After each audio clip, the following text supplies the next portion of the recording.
अस्सलाम वालेकुम, welcome welcome to style Fatima. उम्मीद करती हूँ आप सब खैरियत से होंगे। आज हम बहुत ही मज़ेदार सी रेसिपी आप लोगों से शेयर करने लगे हैं।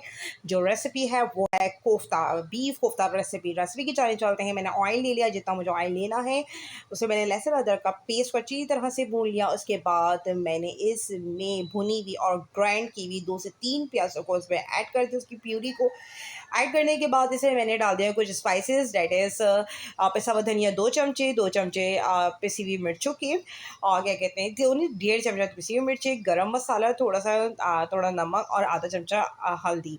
नमक अपने टेस्ट के हिसाब से रखें। अब भुनने के लिए मैंने मसाले को छोड़ देना है। अब मैंने कोफ्तों की प्रिपरेशन कर रही हूँ, कोफ्तों की तैयारी करने लगी हूँ। कोफ्तों की तैयारी मैंने ये करने था, अच्छी तरह से कीमे को पीस लिया। उसके बाद मैंने चॉप की प्याज, हरा धनिया और हरी मिर्चों को चॉप करके वो भी इसमें ऐड कर दिया। स्पाइसेस चलिए कुछ मिर्चें, पिसी हुई मिर्ची 1 चमचा, आधा चमचा नमक और आधा चमचा गरम मसाला और 2 चमचे छोटे वाले इसे मैंने डाल दिया खसखस। खसखस को मैंने अच्छी तरह से ना पीस के रख ली थी हूँ, और उसको फ्रिज में रख ली थी, सही रहती है।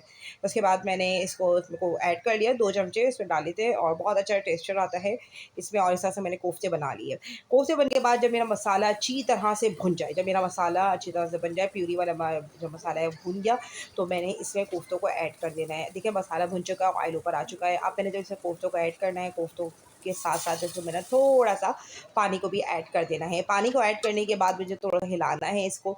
चमचा बिल्कुल यूज़ नहीं करना है जी, बिल्कुल भी चमचा यूज़ नहीं होना। जब इसमें ये हमारा मसाला पकने लगे, हमने इसको हिला देना है।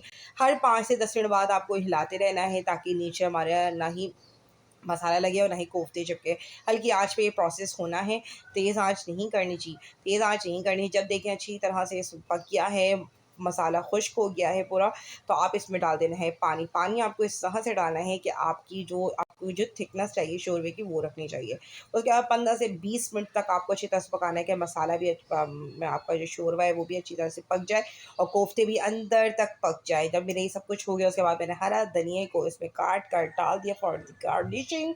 और बस अब ये मेरा बिल्कुल रेडी है टू ईट। उम्मीद करती हूँ आपको ये मेरी रेसिपी पसंद आई होगी तो प्लीज़ लाइक कीजिएगा, शेयर कीजिएगा, मेरे चैनल को सब्सक्राइब करें। आपके सब्सक्रिप्शन मुझे बहुत अच्छी लगती है।